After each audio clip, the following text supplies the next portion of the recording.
To sell our village's entire crop of sugar oranges, I pulled every string I had and greased a lot of palms with the factory managers. The market price was only $2, but I managed to get it up to $4. With a $2 kickback for the buyers included, the total on the contract was $6. But just as the factory people arrived to collect the harvest, one of those backstabbing villagers stood up to cause trouble. "Some of you might be illiterate and can't read a contract," he shouted. "But surely you can tell the difference between a 4 and a 6. This contract the factory gave him. It clearly says $6 Jung Yuan. Why did you lie and tell everyone you only sold them for 4? Are you just pocketing the rest of the money? You're stealing the blood, sweat, and tears of honest folks? I can't believe the university spent all that time and money just to turn you into a piece of trash like this. Our yield this year is almost 400 tons. That means you're making $2.4 million. But you're only giving the villagers 1.6 million. Where's the other 800,000? Pocketing 800 grand just like that? You're absolutely heartless." I just kept a smile on my face, turned around, and went straight to the neighboring village to buy their oranges instead. As for the oranges in my own village, they can just let them rot in the dirt for all I care. After I graduated from university, I moved back to my hometown. Life in the village is tough, and you can't really make a living just by farming, so I found a new job. The day before the October holiday, I took the long-distance bus back home. As soon as I walked in, I could tell the atmosphere was off. My dad was staring at the orange trees, looking miserable. "What's wrong? Dad? Talk to me, maybe I can help you figure something out." "It's already October and the sugar oranges in every yard are about to be ripe.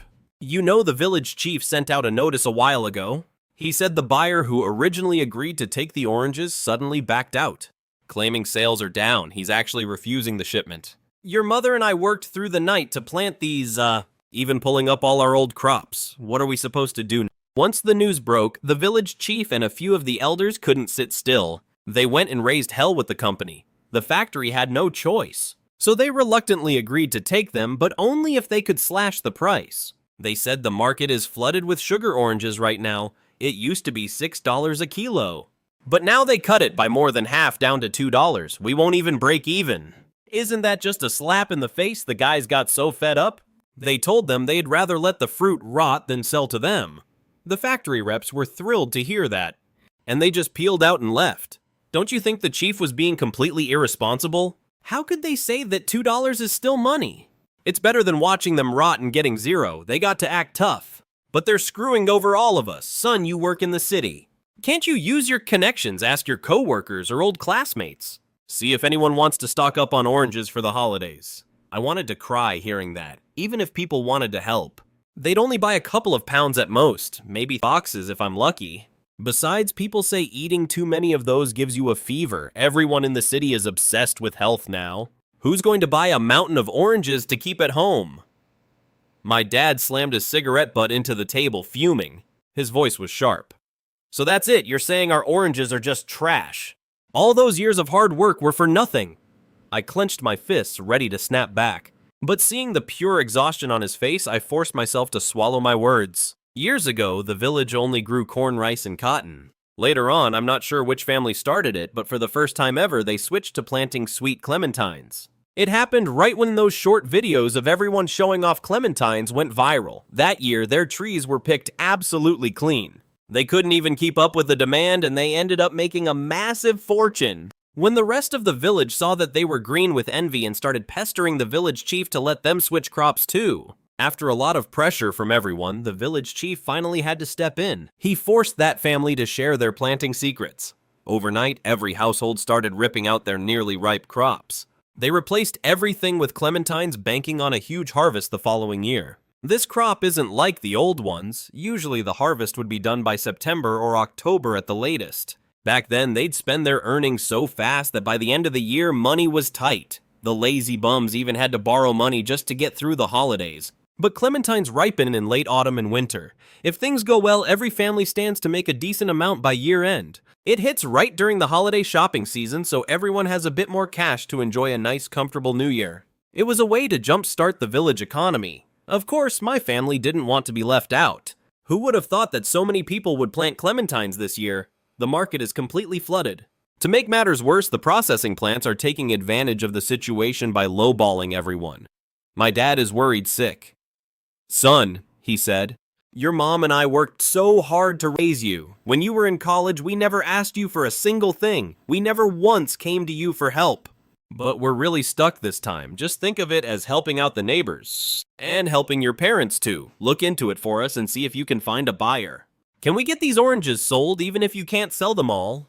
Just selling ours would be enough. New Year's is right around the corner. Don't you want everyone to have a good holiday? Hearing him say that made me feel really uneasy. Here I was trying to be helpful. So why did it feel like I was being guilt-tripped under his desperate gaze? I finally let out a long sigh. Fine, I gave in. I promise I'll try my best to figure something out. Watching my dad run off all excited to spread the news, I felt a knot in my stomach. At the end of the day, I'm just an ordinary office worker. If the village chief couldn't handle this, what kind of miracle did they think I could pull off? To move all this backlogged stock for the village, but like my dad said, selling a little is better than nothing if we can at least recoup some of the costs. It's better than letting it all the fields. Once I'd made up my mind, I headed out to the fields to get a sense of what I was dealing with. Most of the oranges were still green. I figured they wouldn't be fully ripe until November or December. My dad told me that at most. I had exactly 1 month to find a buyer, whether it was our fruit or the neighbors. Just looking at the orange trees covering the hills made my head spin. One tree produces a ton of fruit. And all those trees combined must add up to hundreds of tons. That's a lot of oranges. To sell using nothing but my half-baked marketing skills. How am I supposed to pull this off? I swear this is definitely way harder than any market research report I ever did for my college thesis. I was just standing there on the edge of the field zoning out, when a gravelly voice came from behind me. Zheng Yuan, when did you get back?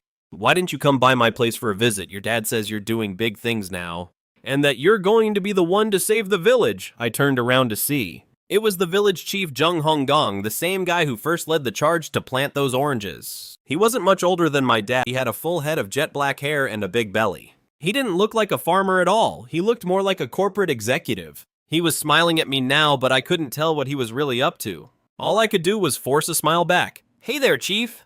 I heard the old sales channels fell through and everyone is pretty stressed out about it. I just want to see if I can do my part and lend a hand to everyone in the village. Before I could even finish, he squinted his eyes at me and cut me off.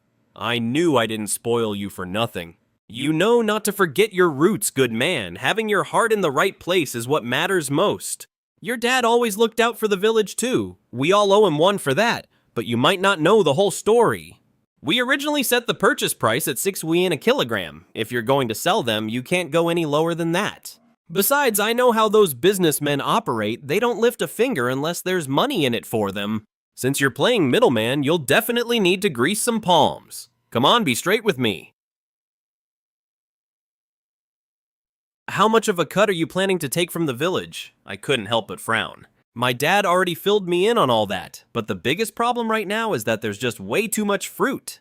The previous buyers were only offering 2 yuan. The ones I contacted later were only willing to pay between 3 and 350. Finding someone willing to pay 4 yuan is rare. Look, I can't make any promises. I'll just do my best to find a way and sell as much as possible. Does that sound fair? As for the cut you mentioned? I have a real job and a stable income. I have absolutely no intention of getting rich off the 300 or 400 tons of oranges from this village. Whatever price they give is the price you get. I won't take a single cent for myself. Zheng Honggang burst out laughing. Oh, look at you, kid. Why are you acting like such a stranger? You think I don't trust you? He slapped me on the shoulder. All right, then I'll just stay out of it and leave everything to you. We're counting on you young folks now. I knew exactly what he was doing the second those words left his mouth. No matter how this turns out, I'm the one who's going to take the fall if it fails. If I actually manage to help everyone sell their oranges, that'd be great. But if I blow it, I'll be the villain of the whole village. All of a sudden, I felt this crushing weight on my shoulders. I never expected this National Day holiday to turn into such a massive mess. I spent those 7 days going door to door doing research, and the rest of the time, I just used the most old school method possible. I looked up everything from online shops to physical stores, and started calling them like a madman trying to pitch our unsold oranges. Looking back, I was basically a telemarketer. I didn't even have time to take a sip of water. But most people just hung up the second I started talking. When I thought about it, it made sense. For businesses that big, they already have their own suppliers. Either it's family run, or there's money tying them together.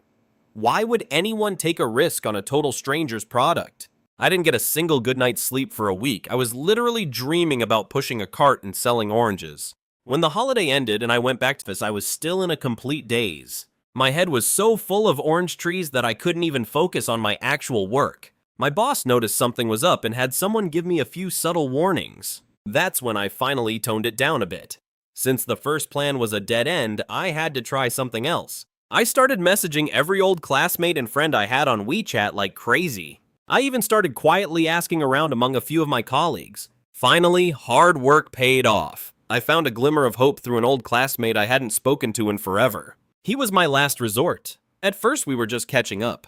He was curious why I'd ditch a perfectly good job to get back into the same kind of business I did in college. I told him it wasn't anything big, I was just trying to help my village sell some stuff before it all rotted in the fields. As for my job, I still need to keep my paycheck, obviously, but do you have any leads for me? He didn't reply for a while, but then he finally wrote back, "How much stock are we talking about here?" My uncle runs a fruit processing plant. They mostly make jams, jellies, canned goods, and stuff like that. I think he could take this whole batch off your hands. Let me go ask him for you.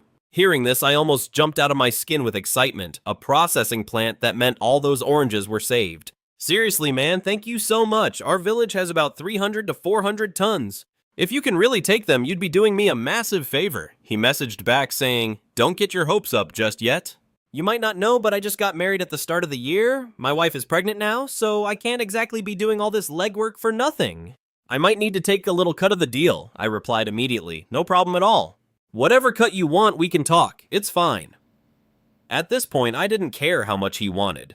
I just wanted the villagers to see some of their hard-earned money back. Besides, nobody does anything for free. Helping my parents and the village was my duty, but why should he run errands for me for zero pay? With him setting things up, I quickly took some time off work and rushed over to meet his uncle in person. When I got there, I realized the fruit processing plant he mentioned was actually quite large. Rows of machines were humming along loudly. It looked very professional. All sorts of fruits were moving down the assembly lines. The good ones were sorted out to be sold fresh, while the lower quality ones were crushed to make various processed goods.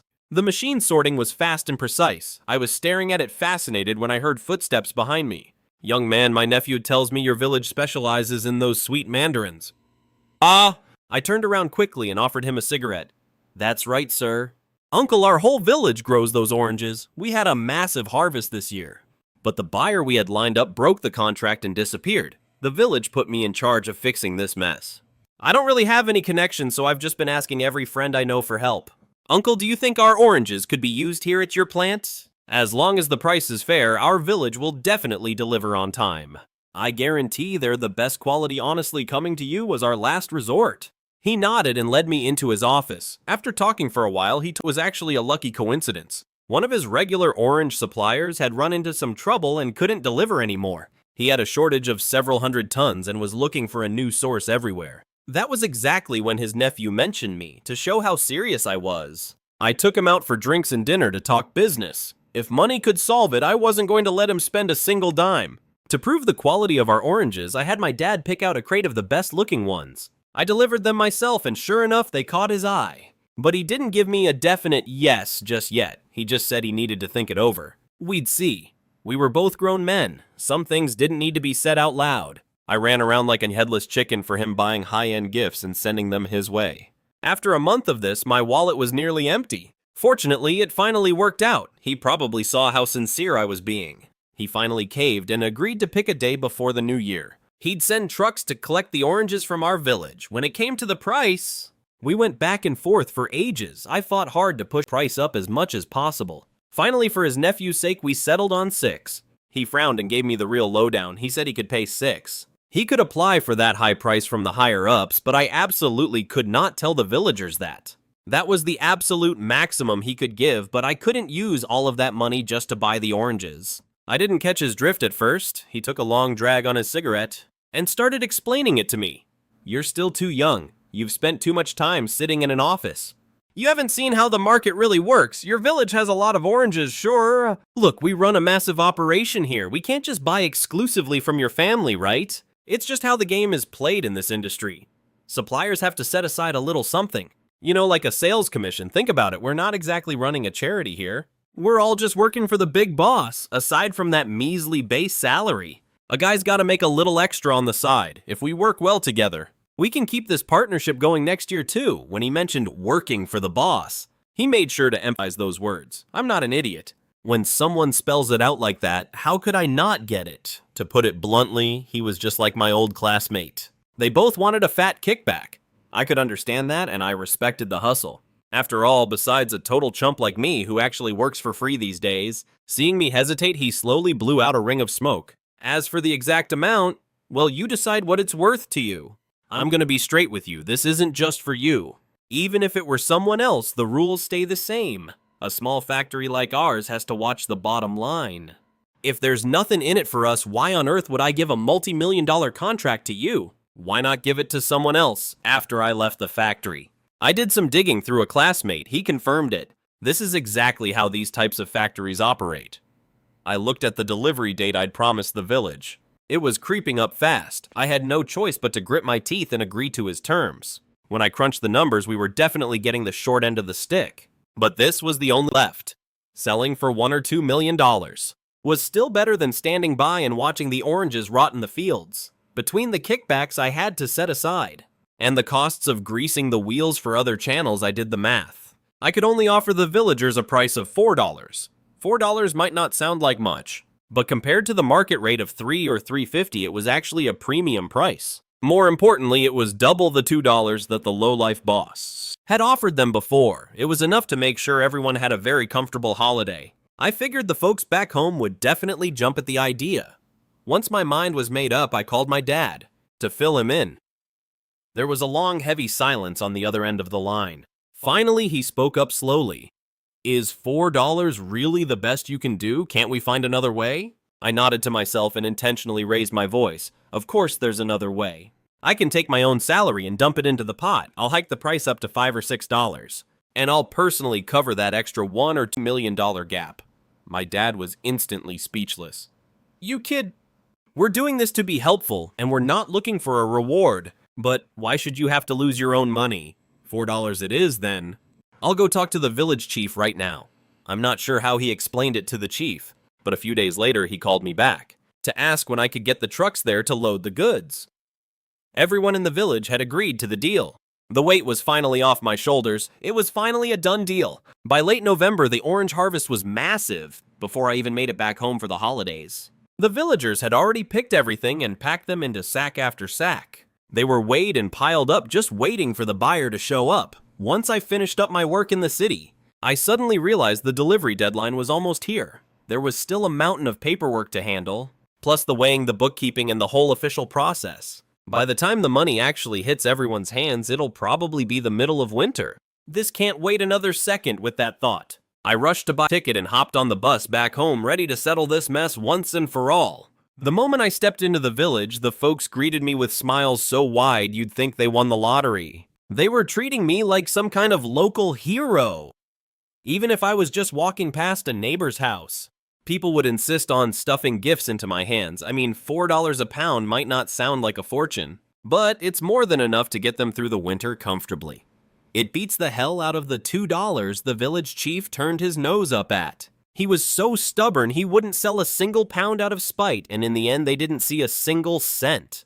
I didn't even drop off my bags. I headed straight for the village council office. They were in the middle of a meeting when I walked in. You see, there used to be this old bachelor living on the east side of the village, but he drowned in the river a while back. Since he had no family, he left behind a couple of rundown shacks. Now we're using them as makeshift warehouses to store hundreds of tons of oranges. The fruit had been sitting there for days, but there was still no sign of pickup trucks. Everyone was pacing around worried sick right when I stepped through the door. Zheng Honggong pulled out a chair and signaled for me to sit. Zheng Yuan, when is that buyer you talked to supposed to get here?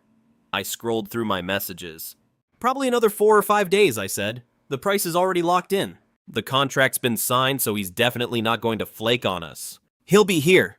He narrowed his eyes and gave me a long, hard look. Signed, huh? Mind if we take a look? The price is set and the harvest is already in. So where's the money? Has the buyer wired anything yet? The second he asked for the contract, I scrambled for an excuse to say no. It wasn't that I was being stingy. It's just that it's a legal document. And more importantly, it says $6 right there in black and white. That number was just to satisfy his bosses, the little kickbacks and side deals. Only the manager and I know the real story. You can't just show that kind of stuff to the villagers. If they found out the contract says $6 but they're only getting 4, all hell would break loose.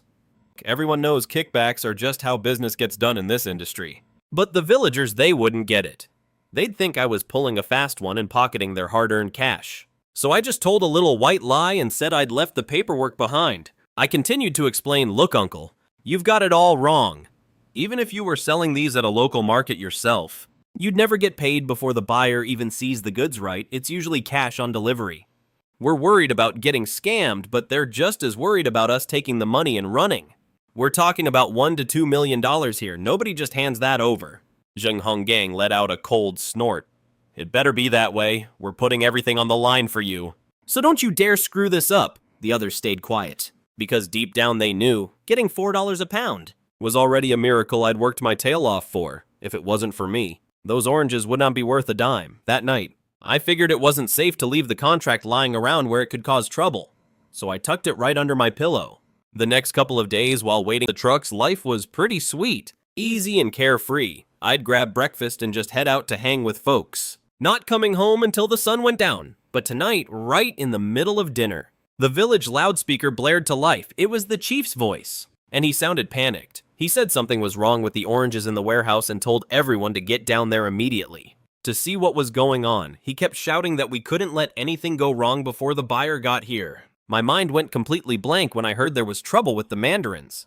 I shoved my dinner bowl aside, wiped my mouth, and sprinted toward the east end of the village. The contract was signed in black and white. If I couldn't deliver the goods, I'd be buried in breach of contract fines. I had already poured so much of my own money into this deal just to make it happen. Where would I get the money for penalties? Even if I sold my soul, I couldn't afford to pay them back. The thought made me run even faster, leaving my parents trailing far behind. They were shouting for me to slow down before I tripped. By the time I reached the village entrance, gasping for air, Zheng Honggang and a crowd of villagers were already waiting.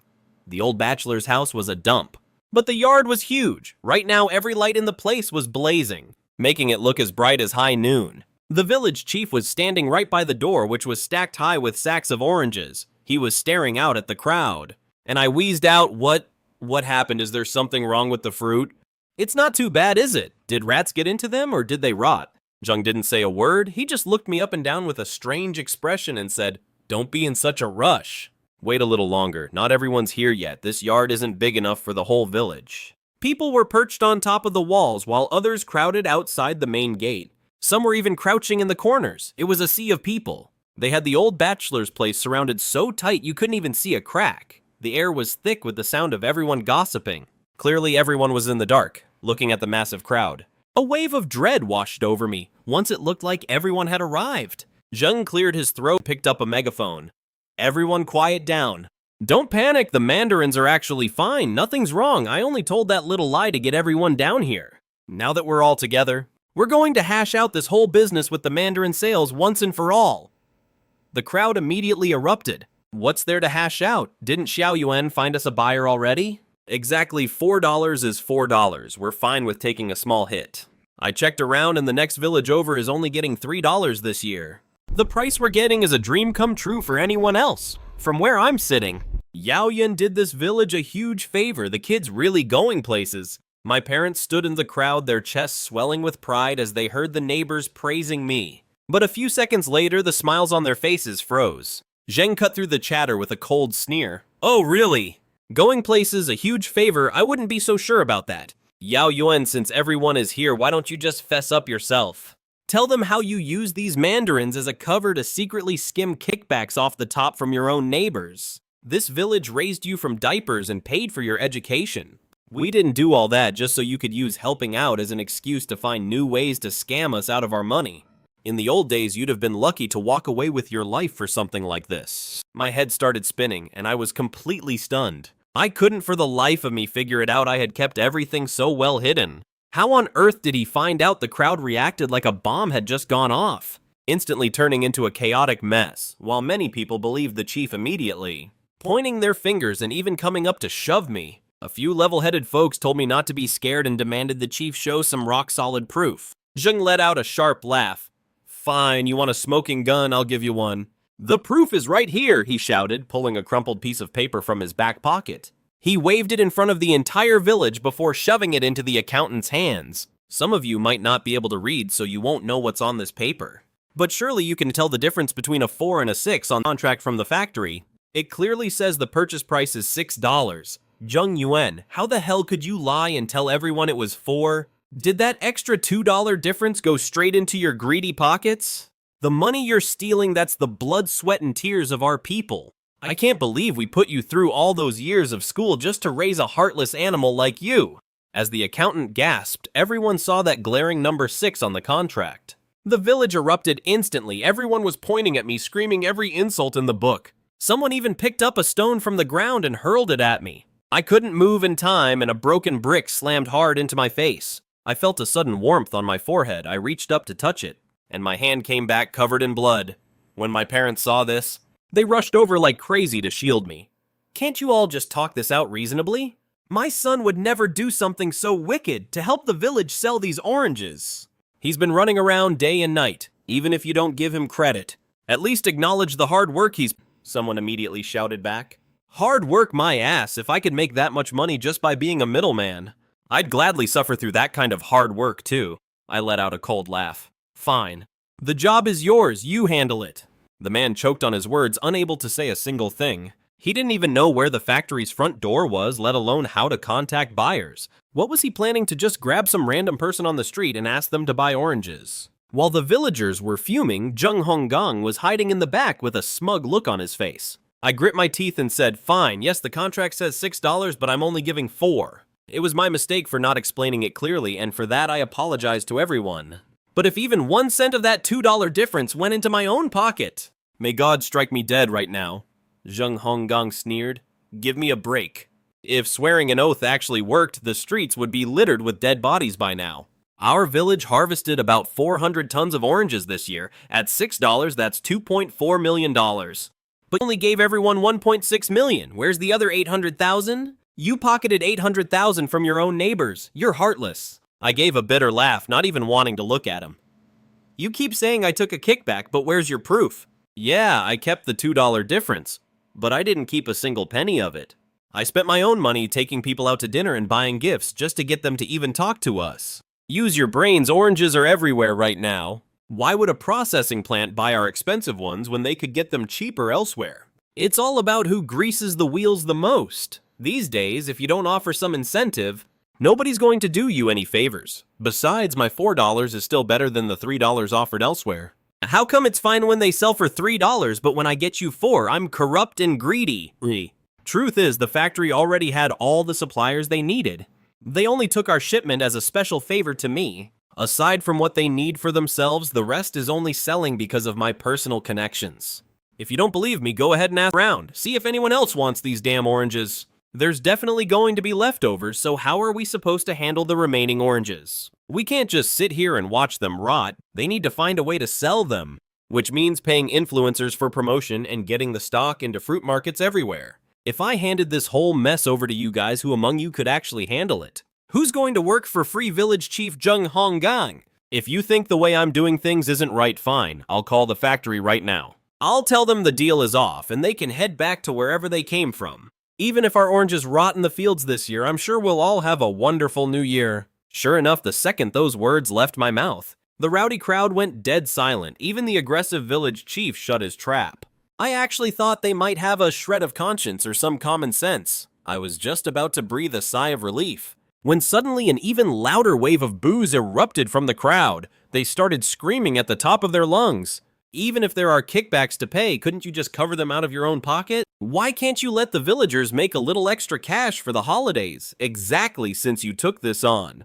You'd better get it done right. We've already decided they must be sold for $6. As for the kickbacks or marketing fees, we aren't paying a dime. That's right, we won't sell. If it's anything less than $6, we'd rather let the oranges rot in the dirt. Zheng Yuan, you're doing this for the village. So even if you work yourself to death or starve to the bone, that's just your responsibility. Your parents have been squatting on the village's housing land and prime fields for years. So what's wrong with you putting in some effort for everyone? Now these people weren't just insulting me. They were attacking my parents too. The old couple was so furious their faces turned beet red. And they shouted back, "That house and that land have been passed down through our family for generations. There's no such thing as us occupying anything if I'd known you people were such ungrateful bastards. I never would have let my son get involved in this crap. I should have just let you all starve to death with your oranges." Seeing my parents clutching each other being shoved around and nearly knocked over by the crowding mob, I completely lost my temper. I grabbed a wooden stick nearby and slammed it hard against the ground. If anyone so much as touches my parents, don't blame me for getting ugly. I promise you'll walk in here on your own 2 feet, but you'll be carried out in a box. Try me if you don't believe it. Maybe it was because my eyes were bloodshot, and I looked terrifying with my hair all messed up. Those people only dared to run their mouths, but nobody dared to step any closer. I told my parents to leave first. Then I scanned the crowd in the courtyard and said coldly, "Since nobody wants to sell, then forget it. I'm done with this mess, but you'd better remember, it's not that I'm being a coward and quitting halfway. It's because every single one of you stood here pointing fingers and cursing me, stopping me from doing my job. When I Zheng Yuan do something, I can look myself in the mirror and know I've done right by myself and this village." Before leaving, I gave the village chief a death stare. With a chief like you leading the way, it's no wonder this village is destined to be stuck in these mountains forever. I turned and walked away, as an even more violent wave of insults exploded behind me. I didn't even have to listen to no. They were cursing my entire bloodline. On the way home, the more I thought about it, the angrier I got. How could they be so stupid and not understand such a simple concept? In today's society, if you don't offer people some incentive, shu shu si shu yi. If you don't give people kickbacks. But in this world without money or influence, it's incredibly hard to survive. Who's gonna bust their ass for you even if you hire a nanny? You still have to pay them a salary, let alone something like this. After all, he's still the big boss paying for your goods. I pulled out my phone as I walked and gave my classmate's uncle a call. I made up an excuse, pushing the orange pickup date back by a few days. I told him I needed to handle some personal stuff first, and he didn't ask many questions. In just those few minutes, I had already figured out my next move. Since our village doesn't want to sell, then I'll just buy from other villages. I can still get the job done either way. Since we're definitely not the only village that grows mandarins, the neighboring villages grow plenty too, and even if one village isn't enough, I'll just hit up a few more and still get those 400 tons. Since they think $4 is too little, then they can just starve while clutching their precious oranges by the time I rushed back home. My parents had just walked in too. The atmosphere in the house was deathly quiet, and no one felt like saying a word, while I was busy coordinating with my classmate's uncle on WeChat. I was also asking around about the situation in the nearby villages, because I'd been working non-stop for days. On top of being so stressed and angry, the wound on my forehead had not only scabbed over, but I was even breaking out in a cold sweat despite the freezing weather. My dad looked at me in my pathetic state and let out a heavy sigh. He took 2 deep drags of his tobacco, blew out a thick cloud of smoke and said, "Son, Dad has really let you down. You went out today to clear your head, right? Your mom was cleaning the house, and she found that contract under your pillow. She thought it was something important, so she just left it on the coffee table figuring she'd give it to you when you got back. But you were gone all day. Then the village chief came by looking for you, and he spotted that paper the second he walked in. He took the contract with a sour look on his face, and I didn't think much of it at the time. I had no idea it would cause such a huge mess. I was absolutely speechless. I never would have guessed in a million years that things would be exposed in such a ridiculous, messed up way. But since it had already happened, and the two of them were already feeling so guilty, I couldn't bring myself to complain. After all, they're illiterate. They can barely even recognize the numbers 1 to 4 between the two of them. So how would they know what a contract is in the middle of the night while I was sound asleep? I suddenly heard a loud crash like glass shattering. I jolted awake, and in the moonlight, I caught a glimpse of 2 shadows hopping over the wall and vanishing in a flash. I could still hear them shouting, "Run from the yard!" The freezing wind came rushing into the room through the gaping hole in the window, howling through the house, looking at the glass scattered all over the floor. I just sneered to myself. This is what I get for pouring my heart out to help this village. Suddenly, with a click, the light came on. My dad rushed in, throwing on his down jacket, and saw the hole in my bedroom window the size of a bowl. He was shaking with rage. "Where did those bastards come from? Daring to pull this crap on us, you just wait. I'm going to catch them if it's the last thing I do." I gave a bitter smile and shook my head. "Dad, with your old bones, you can't even outrun me. So who exactly are you gonna catch? If it's broken, it's broken. We'll just tape some plastic over it tomorrow and make do, seeing me look so defeated. My dad deflated like a popped balloon and slumped onto the edge of my bed. Son, I'm so incredibly sorry. I've brought nothing but a mountain of trouble to your door and made a total mess of things. I'm sorry, Dad is so sorry. I'm really sorry, I said, turning my back to him. Fine, just stop lecturing me. Once this is all settled, in a couple of days, I'm heading back to the city for work. If you guys want to stay in the village, that's fine. But if not, come with me to the city. Honestly though, after all this drama, I don't think they'll ever let you two old folks live in peace here. My dad flat out refused, then sighed and walked out of the room.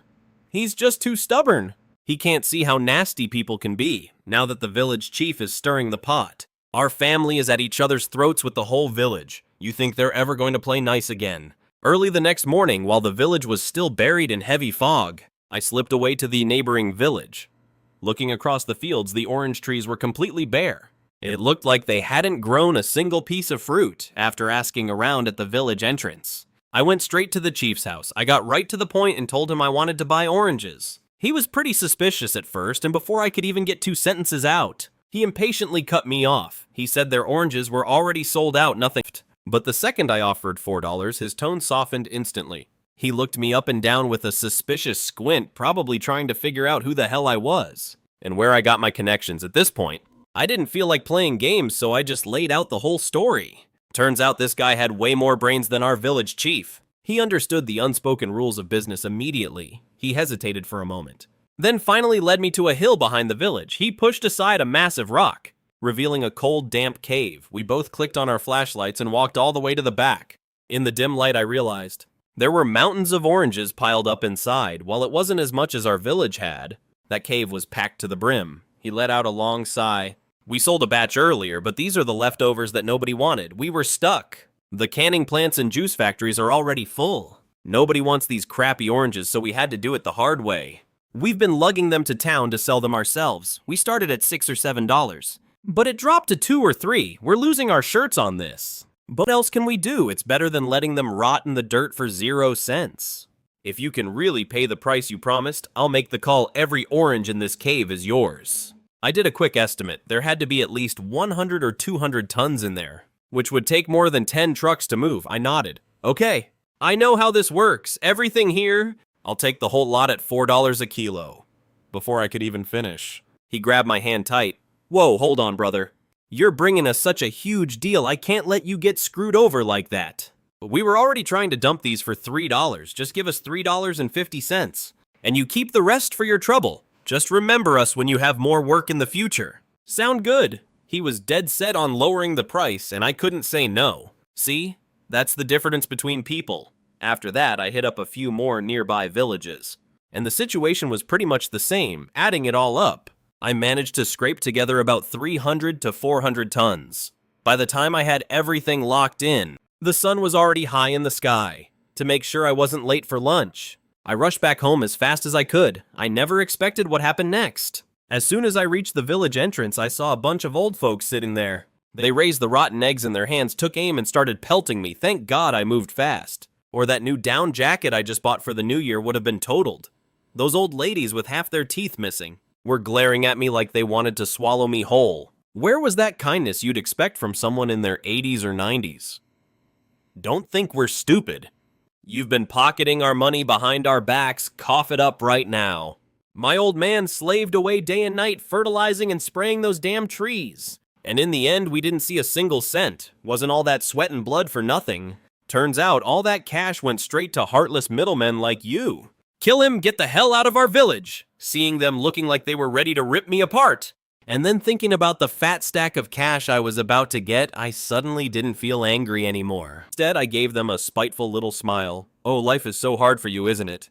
You slaving away in the fields day and night. What the hell does that have to do with me? The people who know you might call you grandpa or grandma, but to me, who do you think you are? Stop trying to pull this moral high ground crap on me. Weren't you guys dead set on following Zheng Honggang? Fine, let your precious village chief lead you through a winter of starving on cold air. I'm warning you, if one more egg hits me, I'll rip off my shoe and shove it down your throat. Go ahead, try me. I didn't feel like wasting any more breath on them, so I just turned and headed home.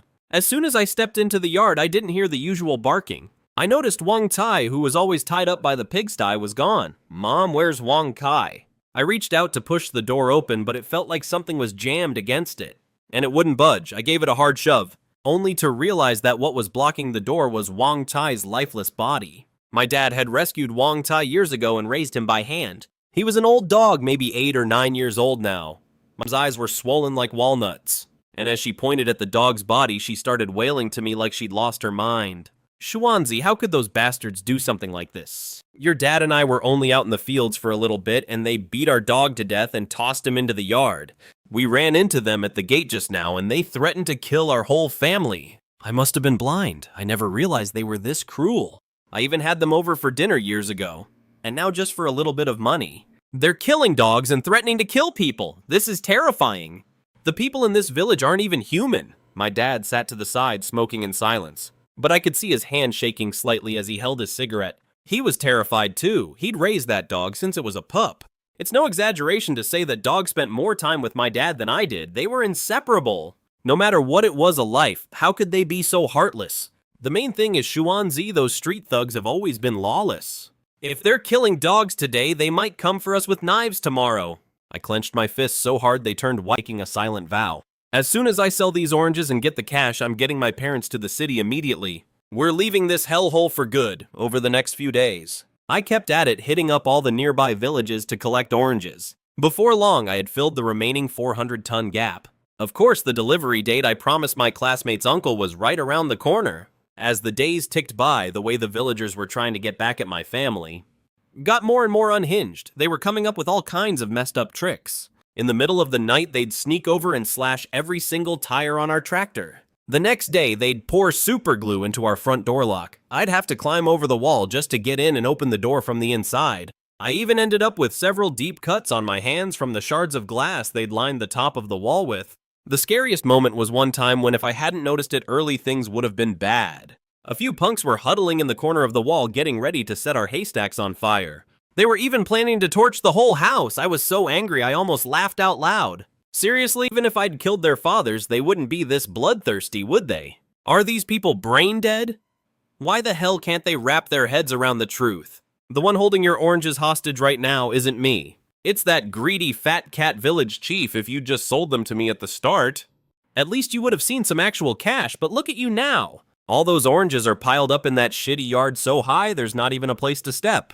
All you can do is sit there and smell that rotting, sour stench every day. What are you getting out of this besides a bad smell? You won't see a single cent. I'd already reached out to my classmate's uncle beforehand. I asked him to send an extra empty truck. This last one wasn't meant for cargo. It was specifically for our family's belongings. That's right, we were moving out for good. We were getting the hell out of this dump. Delivery day arrived in the blink of an eye. To avoid any unnecessary drama, I didn't let the fleet enter our village at all. I had over 20 big trucks roll into the neighboring village in a massive convoy. As the fleet passed the village entrance, the old ladies sunbathing were still whispering and gossiping, trying to guess which big shot was visiting the countryside. They didn't even consider it might be for the oranges. I'd been waiting at the entrance of the next village since dawn to meet the trucks. My classmate's uncle is a straight shooter and he trusts me. After he saw the loading video I sent, he'd already cleared the company's approval process 5 days ago, as soon as the goods were loaded.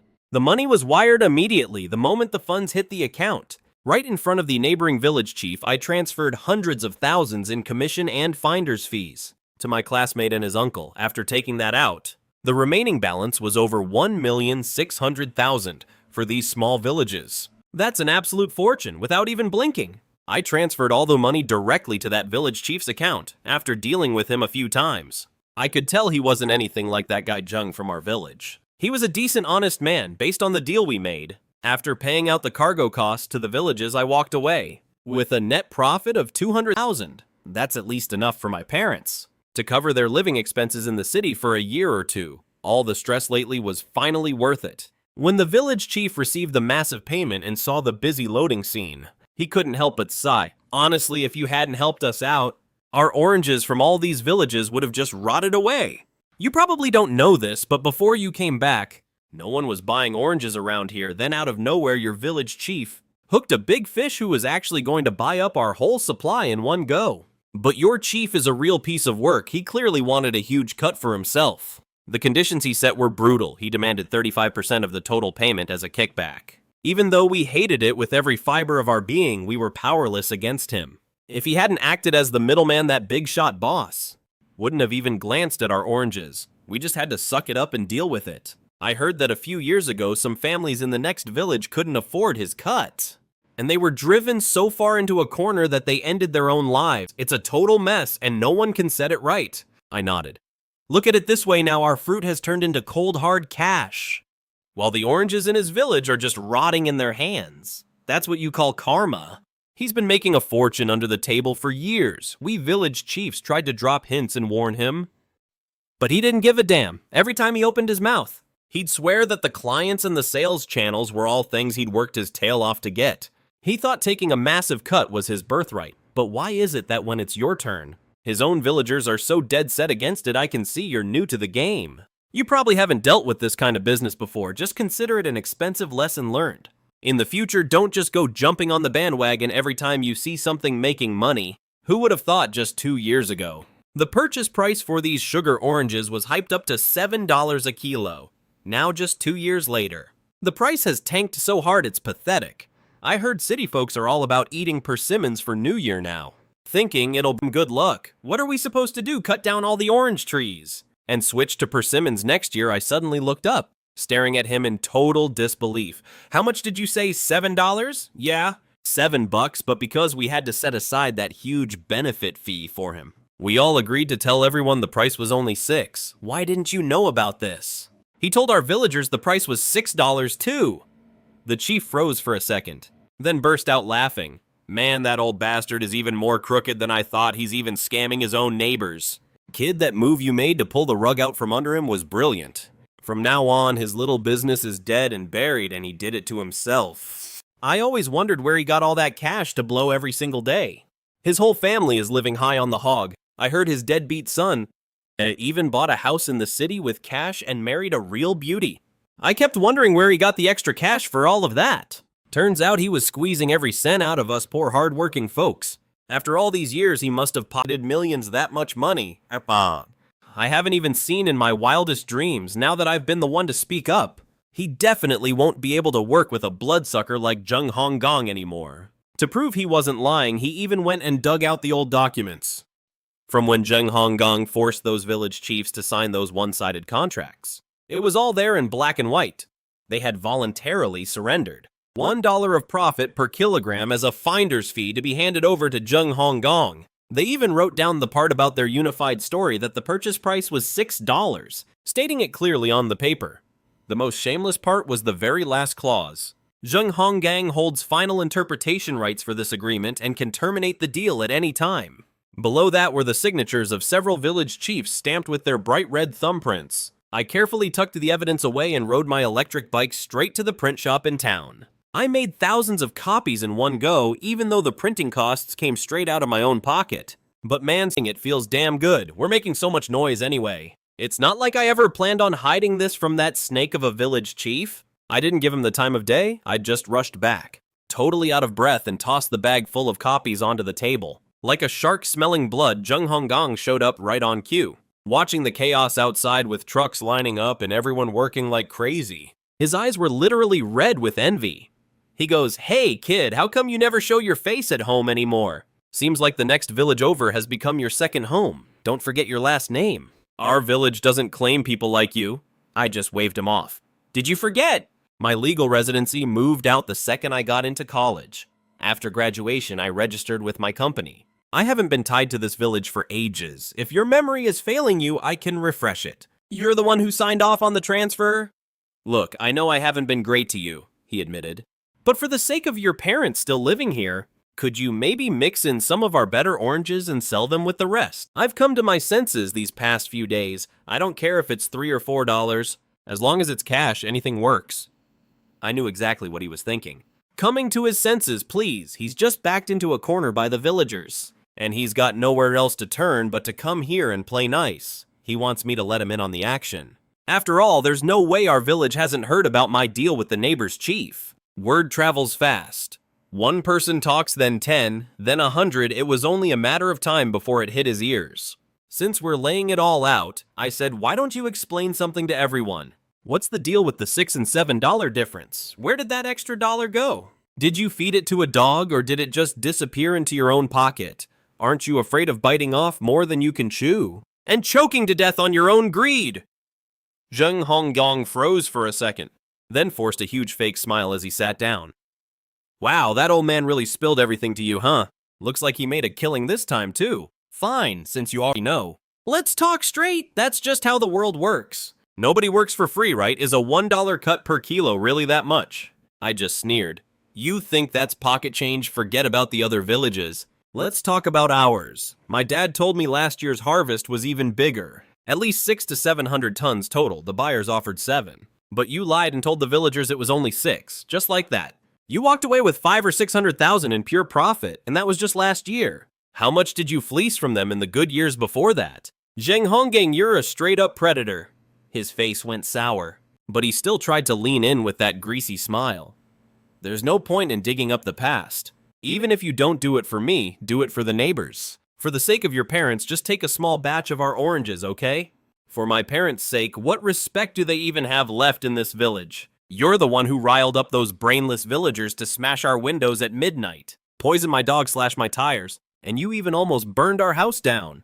Now you want to sell their oranges? I'm afraid if I take that money, I'll be cursed. I'm afraid they'll have the money but won't live to enjoy it. Zheng Honggong's face turned pale instantly. Watch your mouth, kid. You can eat whatever you want, but you can't just say whatever you want. They did all that on their own.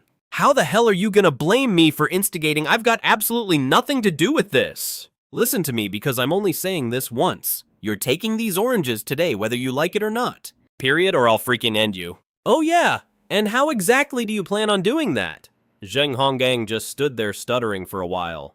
Unable to squeeze out a single word, I suddenly stood up and let out a long stretch. Cracking my knuckles as I did, the sound of it had him shaking like a leaf. I'm warning you, we live in a society with laws. Don't you try anything? I purposely swung my arm back like I was gonna deck him, and Zheng Honggong's legs turned to jelly. He hit the floor with a heavy thud. The village chief next door heard the commotion and came flying in, kicking the door open with an iron rake in his hand. He stormed right in. Zheng Honggong, I've been waiting for a reason to deal with you. I dare you to lay a single finger on my brother now, as much as I wanted to see Zheng get his ass kicked. I couldn't let a good man get caught up in a murder case. I rushed over and grabbed the rake, trying to calm the chief down. Relax, chief. Look at this coward. He's not gonna do a damn thing. The chief glared at him, still skeptical, and spat out a few more insults. Once he saw I didn't have a scratch on me, he finally stomped out, still grumbling under his breath. Zheng Honggong just lay there on the floor, huffing and puffing with rage. If looks could kill, I'd be 6 feet under by now, when he finally caught his breath. I calmly pulled out my phone and gave it a little wave. Oh, my bad. I recorded everything we just talked about, and just to be safe, I already backed it up to the cloud. If you're smart, you'll stay on your side of the road, and I'll stay on mine. This recording will stay buried, and nobody else has to know. Nobody needs to find out about all that dirty money you've been pocketing the last 2 years. But if you try to pull this crap with me again, I'll post it all over the internet. Good luck trying to show your face in this village after that. Chief Zheng, you've been throwing your weight around here for years. You really want everyone in town spitting on your name just when you're about to retire. Zheng Honggong's finger shook as he pointed at me, his mouth hanging open without a word coming out. I'd completely pulled the rug out from under him. Who knows how long we worked. But dozens of guys worked from dawn till dusk before that mountain of oranges was finally loaded onto the trucks. The whole time, Zheng Honggong just sat there like a statue, huddled on the ground, smoking one cigarette after another.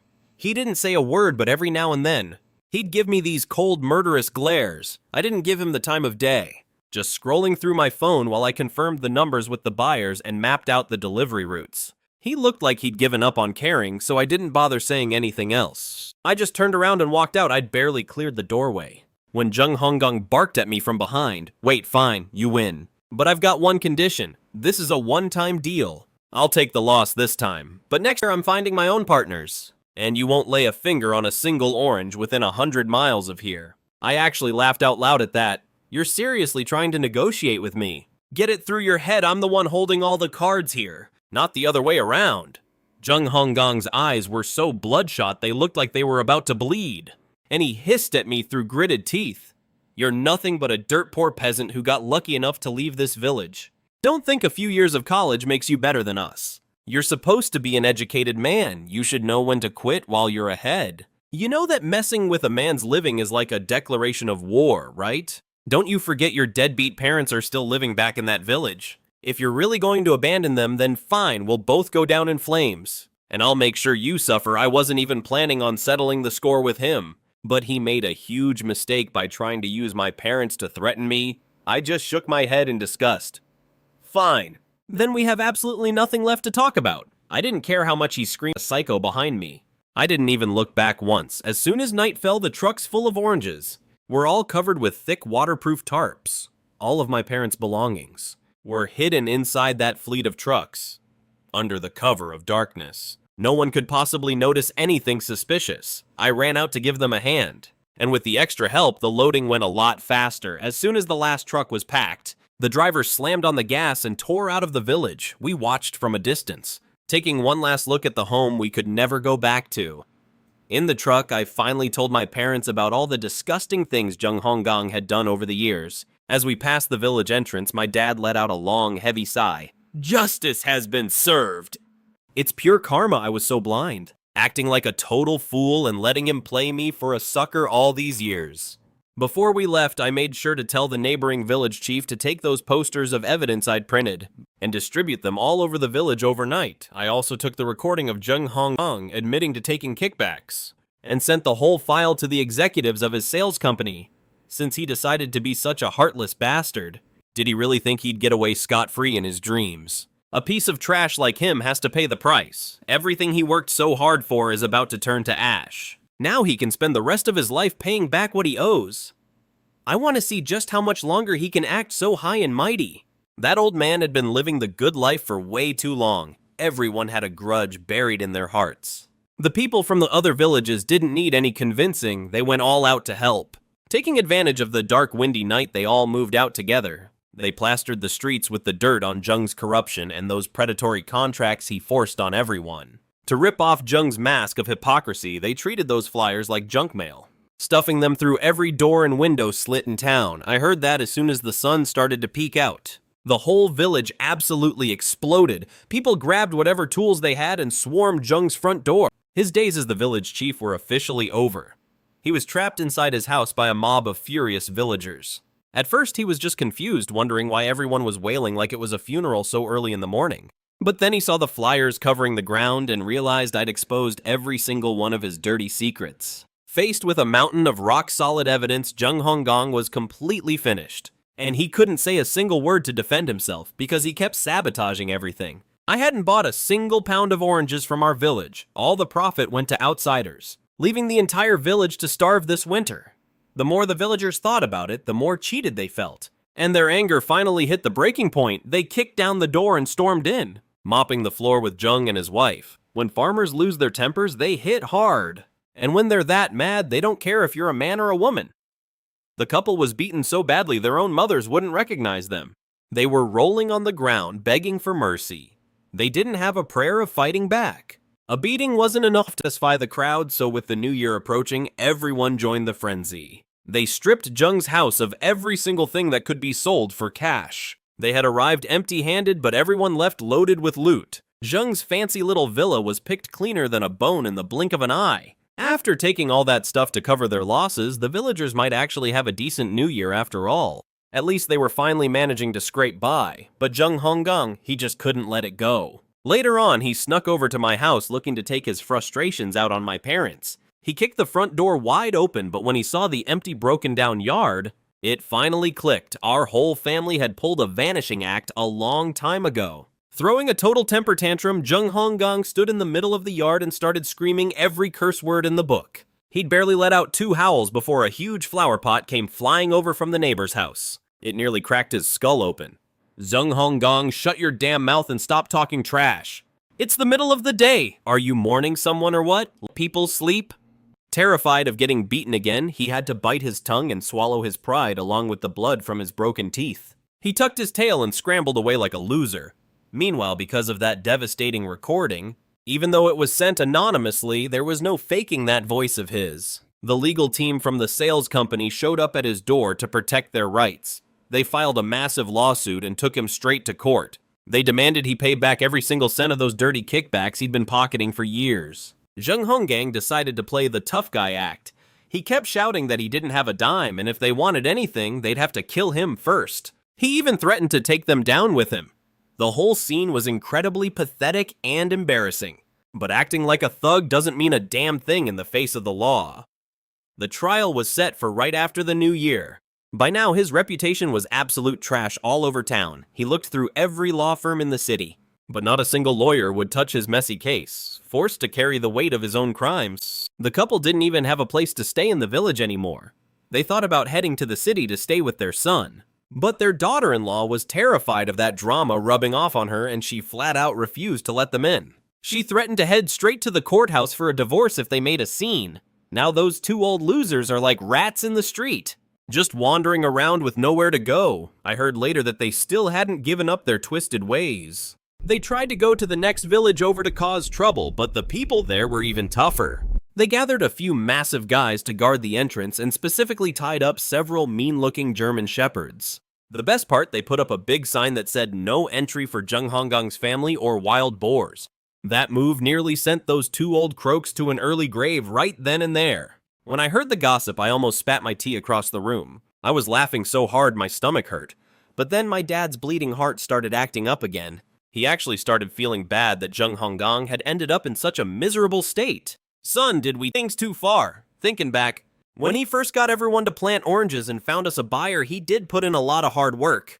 If he took a little bit off the top in secret, the villagers probably could have looked the other way. Mom and I both looked up at the same time and shot him a massive death stare. Seeing that the mood had shifted, his survival instinct kicked in and he immediately changed his tune. But that Jung guy really did go overboard. His greed was just way too much. What pisses me off most is that my son worked his tail off to build those connections, and only took a tiny symbolic fee for his trouble. Then that guy jumps out to incite a mob against my boy. Why does he think he can set the whole forest on fire while we aren't even allowed to light a candle? He can line his own pockets. But if anyone else makes a little bit, it's a crime. Where's the logic in that? I leaned back on the sofa scrolling through short videos and nodding along half-heartedly. Exactly, even an old farmer like you who doesn't know many words can see the common sense in that, but he got stuck in his own trap. At the end of the day, he was just too greedy. My mom was nodding along beside us. Right, like the old saying goes, there's always a reason why people like him end up so miserable. Ending up like this, that's just straight up karma. You're sitting here feeling sorry for him. Did he ever feel sorry for you? He riled up the whole village to blackball our son and targeted our family at every turn. He even poisoned the dog you raised. Did he give a damn about you back then? My dad muttered under his breath, I'm not even related to the guy. I'm just an ordinary person. Why would someone like him care about my son? Don't get the wrong idea. It's not like I'm taking his side. Dad's definitely on your side. I nodded and said, I get it, Dad. You just feel a bit sentimental seeing how far he's fallen, right? If everyone had just minded their own business back then, life would probably still be okay. But I guess it was a blessing in disguise. If he hadn't started all that drama, how would you two have ever made up your minds to move to the city? Live with me and help me run this household. Now when I get home from work, I'm not stuck eating instant ramen. This place finally feels lived in. It's good. I think things are great the way they are, even though last year's oranges sold well. I barely had time to catch my breath this spring before I got a call from my classmate's uncle. Because the stock I supplied was high quality and offered a great profit margin, I heard the big boss at their factory was extremely satisfied. So he reached out early this year. To lock in the sales channel for this season's oranges, I was a bit puzzled by it. I've heard the sugar orange market has been saturated for a long time now, right?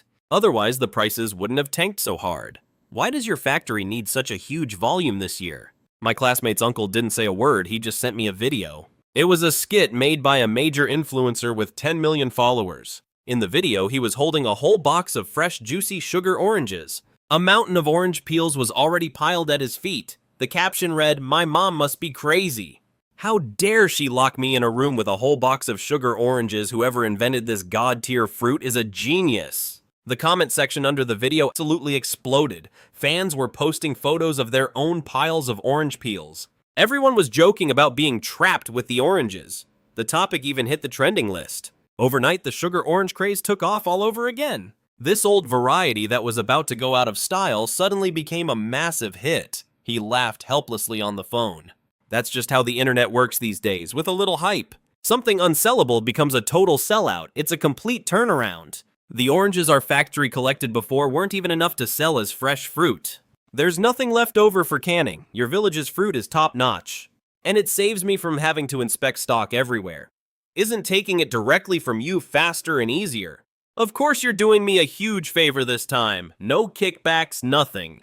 We'll stick to the listed price. Whatever we agree on is what you get.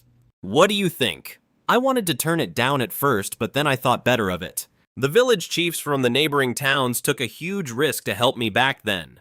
They gave me all the dirt on Jung Honggang, which meant they completely burned their bridges with him.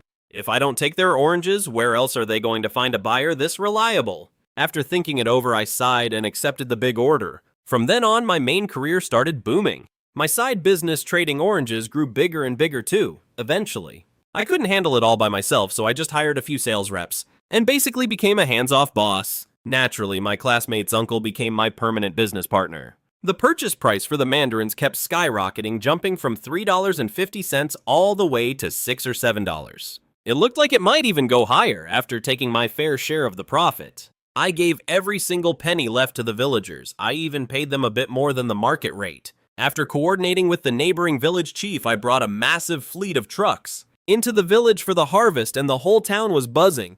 More and more farmers and big plantation owners from nearby villages reached out to work with me. I didn't turn anyone away. I took every order that came my way. Well, everyone except our own village, even when those people stabbed me in the back. Calling me an ungrateful traitor, I refused to buy even a single pound of their oranges. If I gave in, I'd be betraying my parents, and all the misery they endured. Second, I'd be betraying the version of myself that was pushed to the brink, and third, I'd be betraying my poor dog Wang Tai, who died so tragically. There are so many orange growers in the world. Do they really think I'm desperate for their stock? Truck after truck rolled out and payment after payment hit my account. Before I knew it, my business was expanding rapidly. My team grew quite a bit.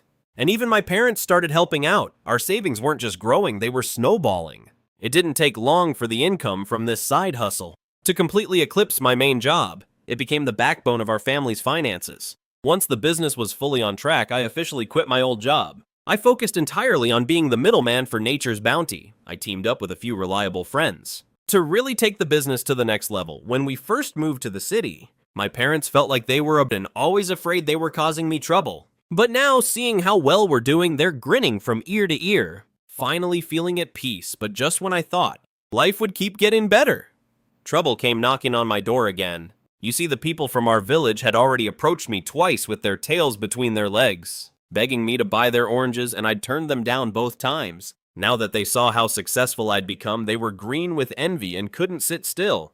Since that old rat Jung Honggang had fled to avoid prosecution, the villagers had secretly appointed an acting chief. This acting chief led a group of representatives straight to my company. About 10 of them shoved past the security at the front door, ignoring the shocked stares of my employees, and barged into my office like they owned the place.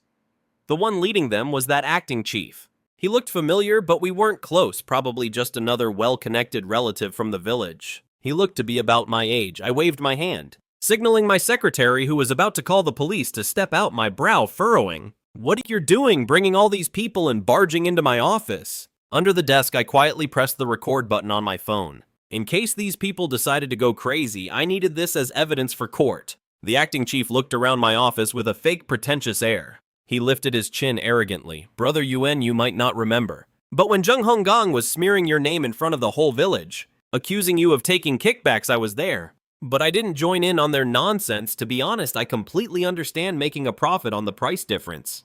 It's just how the industry works. I was confused at first too. Why'd Jung Honggang freak out like that? It didn't take long to figure it out after asking around. Turns out you snatched that deal right out from under him and left him without a single cent to show for it. Who wouldn't lose their mind over that? Look, the reason we're here today is pretty simple. Whatever beef you have with Jung Honggang, that's between the two of you. He's already hit rock bottom and got what was coming to him.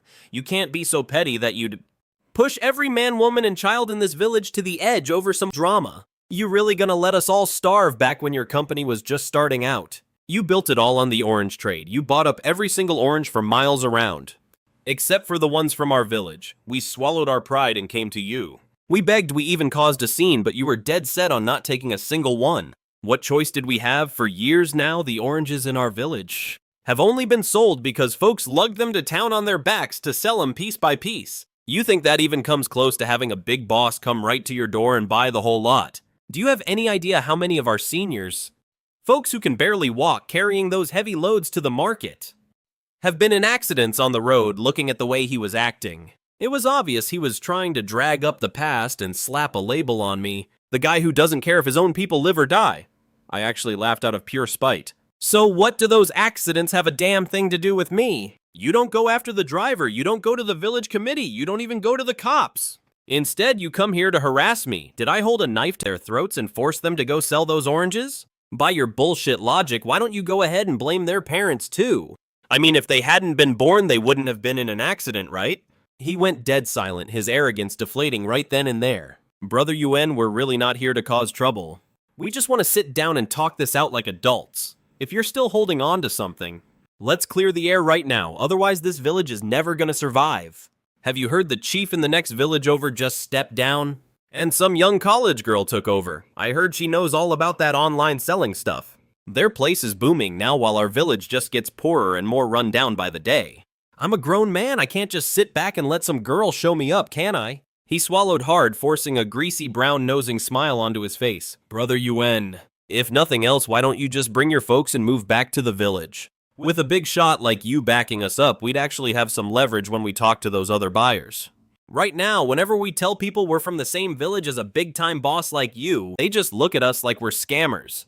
And like I said, all that crap in the past was Jung Honggong's fault. Ever since you left, he's been the most hated man in town. He packed up and ran off ages ago. No one's seen or heard from him since he might as well be dead. The rest of us didn't do anything to hurt you. You can't just punish everyone and take the food right out of our mouths, can you, they say. Cutting off a man's livelihood is as bad as killing his own parents. The other villagers who came with him started chiming in too all at once. Every word out of their mouths was blaming me for being petty and holding a grudge, dumping all the guilt right on my head. I let out a cold, sharp laugh. Move back to the village. Do I look like I've got a death wish or something? Maybe I didn't ruin your business or kill your folks, I wouldn't know. But you people, you almost took my parents' lives back then. If you're just upset because you think I'm making too much profit and it feels unfair, then fine, I've got nothing to say, I'll just stop the business. But what did you actually do? You acted like a pack of animals. You swarmed my house, smashed windows, and even poisoned my dog. You tried to burn my home down 3 separate times, and you're telling me there's no bad blood. You did all that over nothing. If we actually had a problem, would you have come at us with knives? Would you have hacked all 3 of us to pieces? When you need me, it's all, oh, you're like a brother to me. But the second I'm not useful, you can't wait to stomp me into the dirt. If I hadn't moved my parents out that night, the grass on our graves would be 6 feet tall by now. And now you're here acting like the bigger person. Let me make one thing clear. As long as my Zhengyuan trading company is standing, I won't buy so much as a single blade of grass from Ali Village. I stayed firm. I didn't give them an inch of breathing room. I guess they finally remembered how they used to bully my family. One by one, they looked down, too ashamed to even meet my eyes. They didn't dare say a word. They just stood there in my office like idiots. Nobody would leave. It was incredibly awkward. I sighed and checked my watch. Look at the time. Are you planning to go home to your mother's, or would you rather have a free meal in a jail cell? He grit his teeth and glared at me. Zheng Yuen. So that's it. You're really cutting ties with the whole village. You're turning your back on your own people. I couldn't help it. I just burst out laughing. You people aren't worthy. Right then, my secretary walked in. Mr. Zheng, the police are on their way. Well, she didn't even have to finish the sentence. Those villagers lost their nerve immediately. They started scrambling to leave, shouting about getting back to the village. They swore they'd never come back to be insulted like this again. The noise was giving me a headache. The acting village chief realized he wasn't getting anything out of me. He had to give up. Before walking out, he turned back and gave me a nasty look. Zheng Yin, remember this starting today? Any bond we had is dead. Even if everyone in our village starves or dies in poverty, we will never set foot in this trashy company again. I just waved him off. With a huge smile, I said, don't let the door hit you on the way out and keep your word. Don't you dare show your face here again.